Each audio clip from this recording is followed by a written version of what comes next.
그렇게 이제 설비 투자를 어떻게 하는지를 이렇게 잘 봐서 그 앞뒤 맥락 좀 보고 이제 투자로 결정하시는 경우가 있고. 그러니까 몇 가지 막 더 있어요. 그러니까 아이디어들은 사실은 뭐 많이 좀 얻을 수 있거든요. 네. 아니면 이건 되게 뭐 쉬운 내용일 수 있는데 내부자 매수하는 거. 그 회사 임원들이 사더라. 그 회사 대주주가 지분을 늘리더라.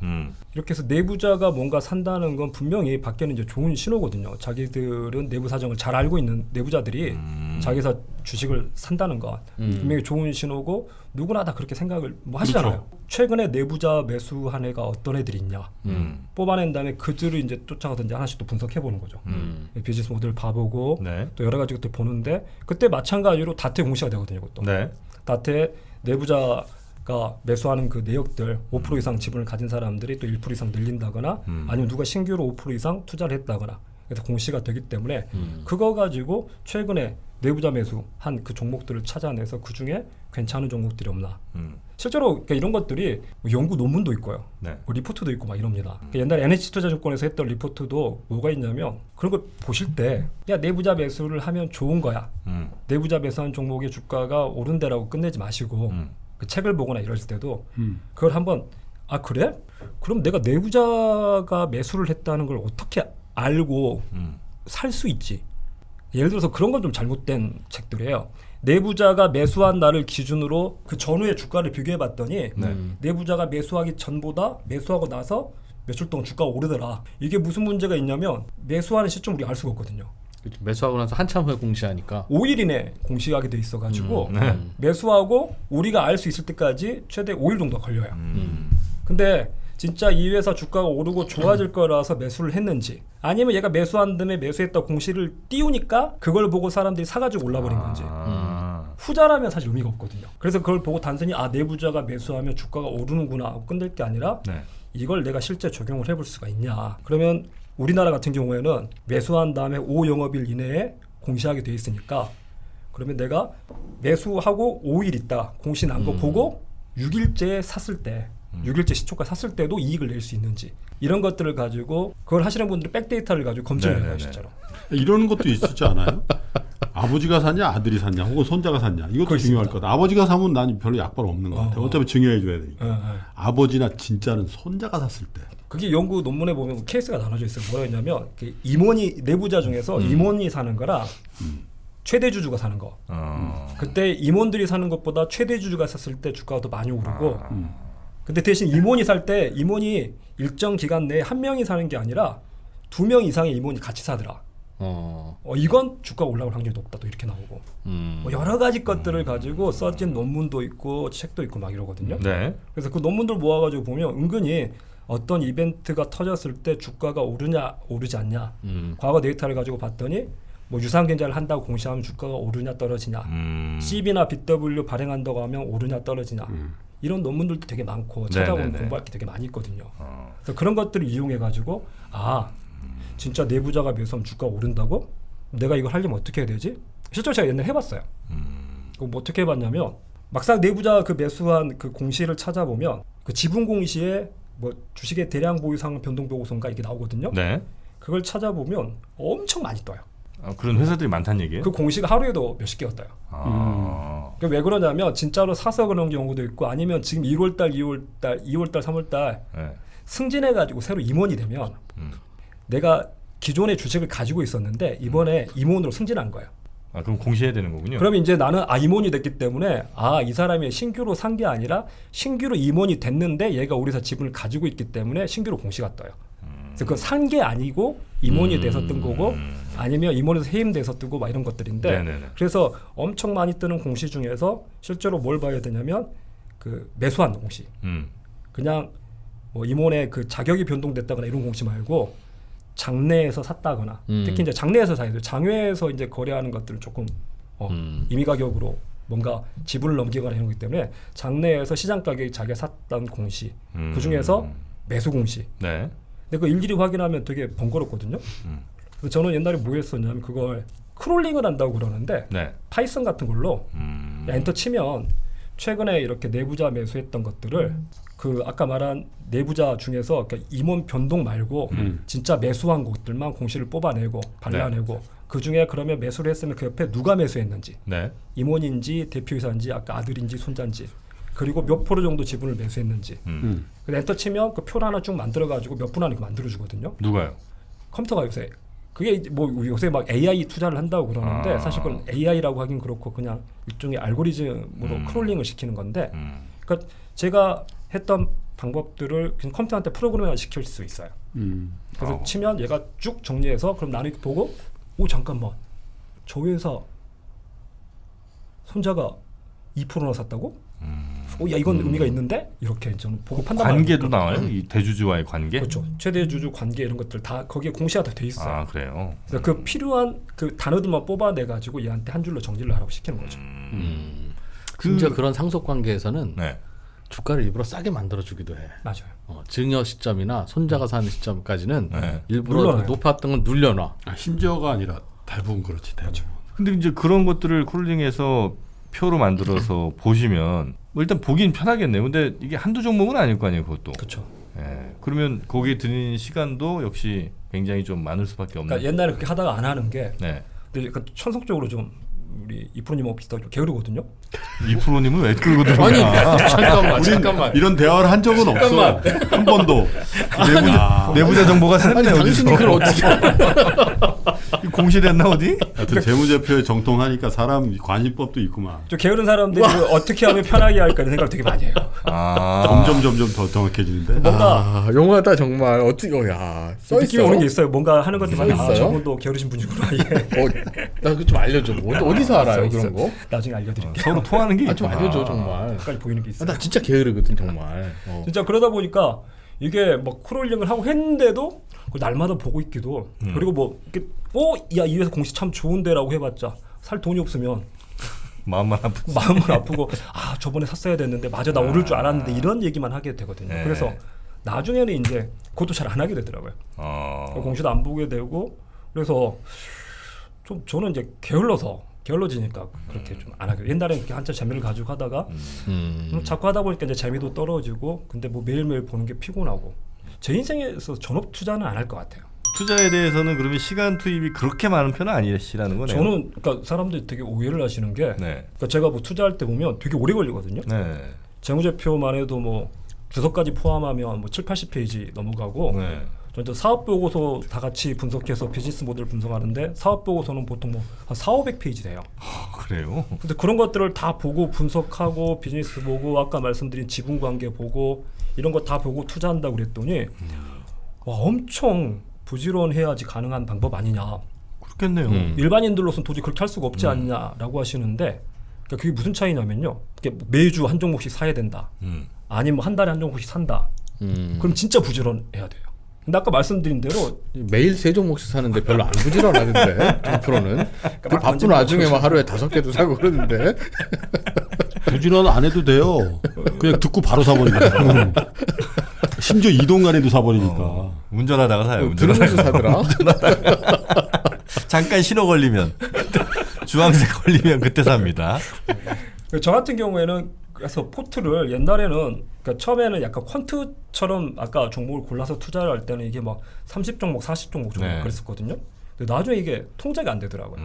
그래서 다 줄이고 어느 순간부터는 제가 가지고 있는 종목 10종목이 넘어가지 않아요.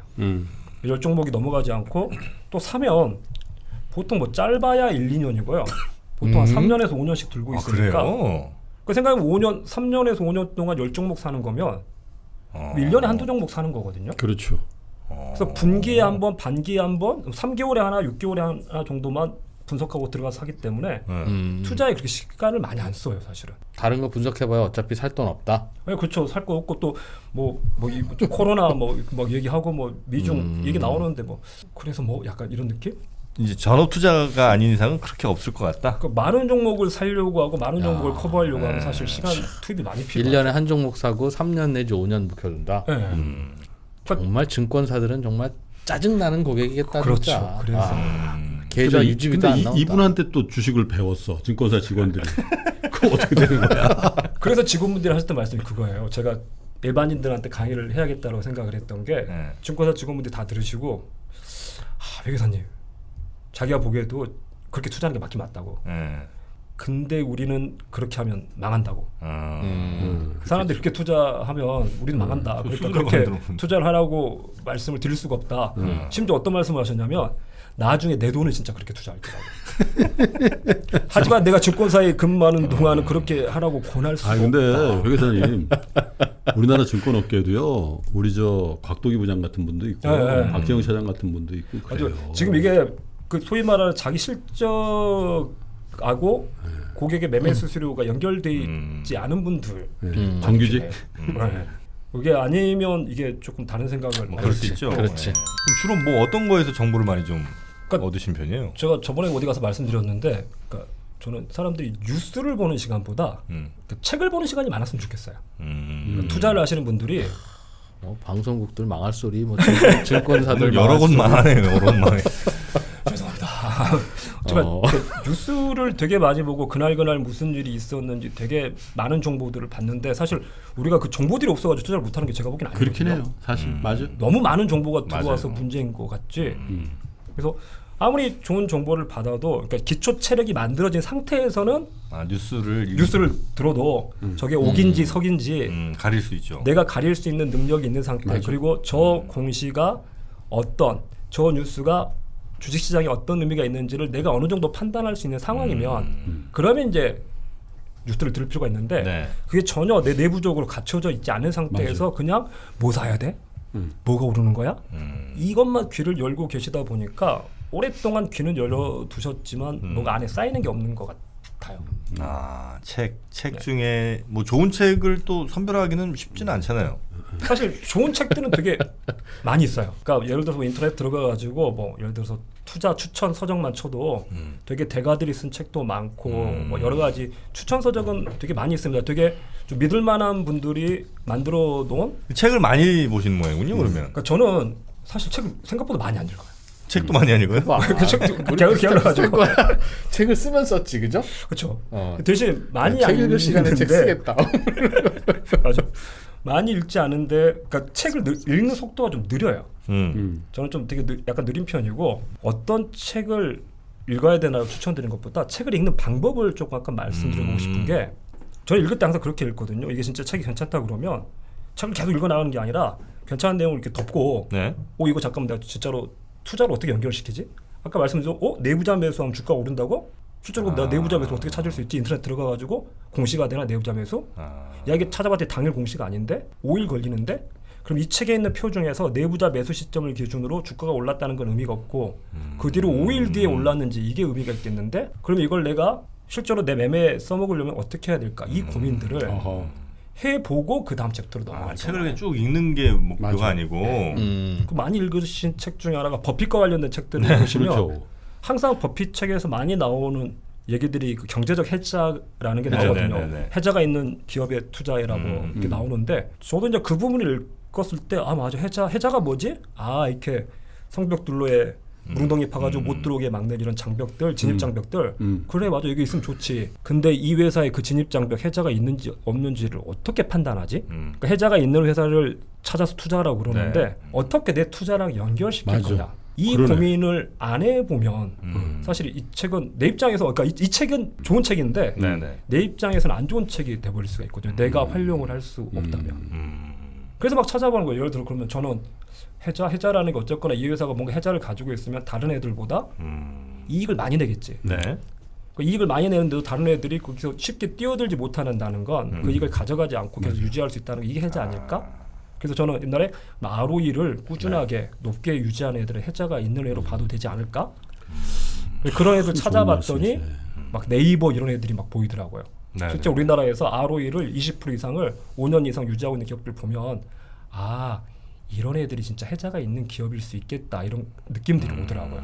이거 되게 중요한 것 같아요. 앞으로도 우리도 그거 좀 참고해서 방송해야 될 것 같은 게 워런 버핏을 기록한 그런 책들을 읽는데 그래서 교훈이 뭐야? 뭐 어떤 주식 살라고 안전 마진이 확보돼야 되는 거예요. 근데 뭐 안전마진 어떻게 계산되는 건지. 그거는 이제 못 나가는 거지. 경제적 해자 있어야 돼요. 그게 뭐 그거에 대해서는 사실 몇몇 외에는 더 한 걸음 못 나가고 있는 것 같아요. 제가 사실 그런 책들을 읽고 나서 느꼈던 건 책은 진짜 좋은 책은 많아요. 좋은 책은 많은데 그 읽는 방법에 따라 가지고 어떤 책이 나한테 좋은 책이 될 수도 있고 그렇지 않은 책은 뭐 남들이 그러니까 누군가 저 같은 애들은 그걸 보고 와 이게 진짜 내가 이거 실제로 적용을 해봤더니 야 이 책 참 좋은 책이고 저 행간에 숨어있는 의미가 어마어마하구나라는 걸 나는 알지만 네. 예를 들어서 근데 상대방은 쭉 읽어봤더니 그래서 어쩌라고 이거 뭐야 이거 나는 확 그래. 와닿지가 않는데 그래서 사실 그 고전에 대한 평가들이 바뀌는 게 네네. 읽는 사람에 따라 가지고 어떤 사람한테는 참 좋은 책이 되고 어떤 사람한테는 이게 왜 좋은 책인지 모르겠고 그러니까 본인이 이 책을 읽고 소화할 만한 능력이 없으면 네. 아무 의미가 없는 책일 수 있겠군요. 그렇죠. 그런 방법들로 그러니까 뉴스도 그렇게 읽을 능력이 되는 해석할 능력이 되는 네. 그리고 책도 역시 마찬가지로 본인이 준비된 그리고 항상 실전과 연결해보는 그런 연습을 하는 게 우리 사경영 기사님의 조언이신 것 같습니다. 아 이제 제주도를 가긴 가시는 거죠? 네. 많은 분들이 지금 혹시 안 가는 거 아니냐고 걱정하고 계시는데 우리가 그래서 제주도 낙항전 마지막 강이라고 해서 이제 강의 못 강의 못 하신대. 하면 안 돼. 저희 신과 함께를 이제 작년에 저희와 함께 처음 이제 만나시고 좀 어떻게 우리 회 기사님은 좀 삶까지는 아니지만 좀 많이 좀 바뀐 게 좀 있습니까? 피곤해졌지. 저는 사실 그러니까 김프로님은 아실지 모르겠는데 처음에 이제 이렇게 연락을 주시고 이렇게 왔을 때 뭐 좋은 경험이니까 내려가기 전에 한번 경험이나 한번 해보자라고 왔는데 사실 제가 이렇게 느끼고 이런 경험이 될지는 몰랐어요. 그러니까 되게 그때 이후로 좀 몇 달 사이에 사실은 제가 계획했던 바들이 뭔가 좀 약간 달라졌어요. 그렇습니까? 네. 아직도 제주 못 가고 있잖아요. 지금 갔어야 돼. 지금 제주에 있어야 되는데 드디어 이제 강의의 참맛을 느끼기 시작했구나. 막 강의도 있고 그 뒤로 이제 여기저기서 불러주시는데 사실은 이제 내가 진짜 누군가한테 좋은 영향을 미쳤구나라는 것들을 제가 피드백을 받게끔 되더라고요. 네네네. 제가 마지막 강의 때는 그 말씀도 드렸는데 저보다 훨씬 연세가 많으신 분께서 저한테 그 존경한다는 표현을 해주셨어요. 그래서 내가 그런 얘기를 들어도 되나 싶기도 하고 그리고 그런 분들이 여태까지 뭔가 조금 그러니까 그런 말씀들을 좀 하셨거든요. 나름 나도 재무제표를 본다고 생각했고 나름 투자를 할 줄 안다고 생각했는데 와 이번이 내 인생에 있어서 내 투자에 있어서 아주 큰 계기가 될 것 같다. 이런 말씀들을 막 해주시니까 이게 분명히 내가 하는 일이 좀 의미가 있는 일이고 내가 방향을 제대로 잡고 왔구나 싶어가지고 사실은 처음에 우연히 왔고 그때 방송을 뭐 제 생각에는 그때 한 번 정도 하려고 했는데 오늘이 뭐 지금 3번째인가 4번째인가 하게 되고 뭐 생각지도 않게 뭐 2주 동안 강의를 하게 되고 그러니까 2달 동안 하게 되고 막 이러면서 어쩌면 내가 옛날부터 하고 싶었던 거 진짜 나는 뭐 그러니까 이걸로 뭘 돈을 벌고 이런 거 떠나가지고 사람들한테 그러니까 내가 생각하는 옳은 방향이란 게 있는데 그 나랑 비슷한 생각을 하시는 분들이 계시다면 그게 소수더라도 같이 한번 그 방향으로 가보고 싶고 이게 맞다라는 걸 네. 같이 한번 얘기를 해보고 네네. 또 머리를 모아보고 싶다 이런 생각을 했었는데 이번이 되게 좋은 계기가 됐어요. 그러니까 그 말씀을 저는 굉장히 실감하는 게 우리나라 주식 투자 인구가 정확히 몇만인지 모르겠는데 이렇게 투자의 펀더멘탈을 올려놓으면 우리 투자의 패턴 자체가 바뀔 수 있겠다. 매매 패턴이 바뀌면은 시장이 바뀌어요. 아니 왜 저런 데서 저런 걸 팔지? 이런 매매가 없어지고 저렇게 비싼데 왜 사지? 이런 게 없어질 거 아니에요. 단체적으로 집단지성이 올라가 버리면 우리나라의 이 주식시장 자체가 굉장히 어드밴스 되고 그러면 사실은 외국인 투자자들의 항상 우린 털린다는 고정관념이 있잖아. 꼭 안 그래도 되겠다라는 생각이 들어서 네. 이건 그냥 우리 그 신과 함께 방송 차원이라 내가 너무 오버하는 걸 수도 있는데 제2, 제3의 사경인을 만들어야 되겠다. 또 사경영 행사도 가서 좀 쉬셨다가 또 어떤 뭐가 되면은 또 이렇게 해서 그런 일종의 이 어떤 투자의 이 질을 한 단계 고양하는데 일종의 촉매제 역할을 하셨던 것 같다. 네네. 적어도 거기 계셨던 분들이나 온라인으로 들으신 분들은 김프로 저 친구가 무슨 얘기하는지 아실 거예요. 진짜 그 말씀 해주셔서 생각나는 게 그 강의 오셨던 분 중에 그렇게 말씀하신 분이 계셨어요. 그러니까 6주를 오셨는데 힘든 게 다른 게 힘든 게 아니라 집에 거짓말을 하고 왔어야 돼가지고 아, 토요일 날 하니까 주식 투자 강의를 들으러 간다고 얘기를 못 하겠더래요. 아내가 주식하냐고 할까봐. 왜 자기 주식하려고 뭐이 얘기가 나올 것 같아가지고 도박 느낌이니까. 그래서 회사 업무랑 관련된 강의 교육을 몇 주 동안 받아야 된다라고 말씀을 하고 오셨다고 하더라고요. 근데 그 말씀을 듣는데 뭐 눈물 핑 돌겠다. 아니 이게 왜 진짜 우리는 주식을 강의를 들으러 간다는 게 공부하러 간다고 누구한테 자랑스럽게 얘기하는 게 아니라 야, 그렇지. 너 주식하니? 막 이런 문화일까? 너 주식하니?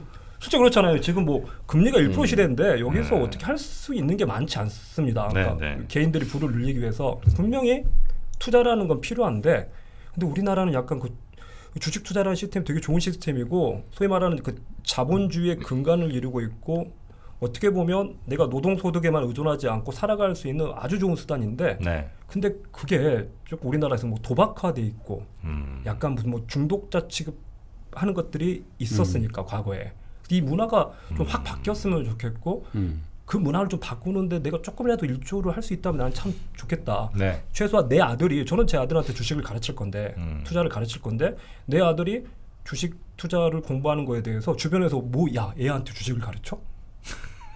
그러지 않고 진짜 우리 워렌 버핏 보면 주총에 그 초등학생이 가가지고 워렌 버핏한테 질문하는 문화가 잡혀 있고 이러거든요. 저는 우리나라 문화도 그렇게까지는 못 가더라도 그러니까 그런 식으로 좀 방향을 잡고 갈 수 있으면 맞습니다. 네. 좋겠습니다. 그래서 제가 우리 사경윤 회계사님과 함께 올해 연말 되기 전에 책 하나를 내려고 합니다. 사경윤 회계사의 그 남는 투자로 방향 정하기 사시 남정기라고 네 제가 하나 제목까지 책 하나 지금 정해놨으니까요. 저는 장명 그 사시 남정기로 정했으니까요. 그건 저랑 같이 하나 쓰시기로 결정하시죠. 제2, 제3의 사경인 회계사를 키워서 네. 이런 강의를 하는 건 좋은데 그때는 나는 커피는 안 탈 거야. 왜요? 너무 힘들어. 이브로님의 커피가 그렇게 맛있다고 소문났습니다. 오랜만에 우리 신과 함께 또 찾아주셔서 재밌고 즐겁고 행복하네. 네, 이런 얘기만 할 수 있으면 좋겠어요. 네, 참 좋은 얘기 또 오늘 들었습니다. 함께해 주신 여의도 1타 강사 사경인 회계사님 대단히 고맙습니다. 네, 고맙습니다. 감사합니다.